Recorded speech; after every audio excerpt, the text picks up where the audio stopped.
Parece que foi ontem, mas quem nasceu nos anos 90 não tem menos de 15 anos.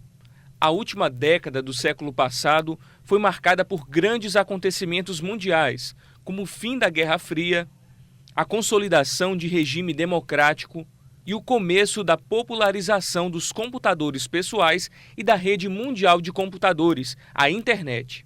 Parece mentira, mas já vivemos sem ela. Eu acredito que era uma juventude assim, atuante, né? Da mesma forma que a de hoje se considera atuante, preocupada também com os rumos do país. Era um país que recém havia voltado de um período de ditadura.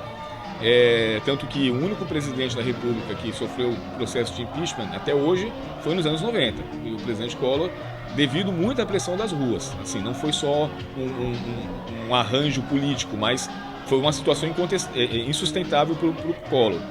E vários presidentes que vieram depois, que no mínimo acobertaram situações muito mais graves do que o Collor, que foram corrupções assim, entre aspas, leves, embora eu sei que isso não justifique nada, não sofreram processo de impeachment. Ou seja, por mais que a sociedade hoje pareça estar mais politizada, mais ligada, né, manifestando mais, mas não a ponto de mexer nessa estrutura. E nos anos 90, por incrível que pareça, isso aconteceu. Porque a gente vê muitos anos 90 hoje como uma década festiva, né, uma década de músicas descartáveis, de uma cultura pop que não tinha a mesma substância dos anos anteriores, mas ela não deixou de ser uma época politizada. A sociedade era politizada também. A saída da ditadura e o começo da redemocratização do país influenciou na música dos anos 90, que também teve algumas singularidades.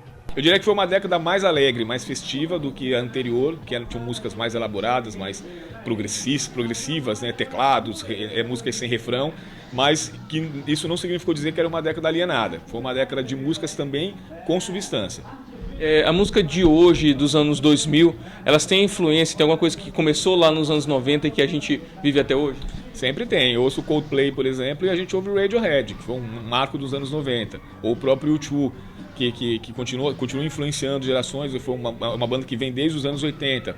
Essas bandas de rock mais atuais, né, como Arctic Monkeys, Franz Ferdinand, bebem muito na fonte de bandas como Smiths, The Libertines, que eram bandas dos anos 80 e 90. Então, assim, a música sempre é dinâmica nesse aspecto. Surge algo novo, mas que sempre se remete a alguma coisa que já existe. Os anos 90 continuaram influenciando muito.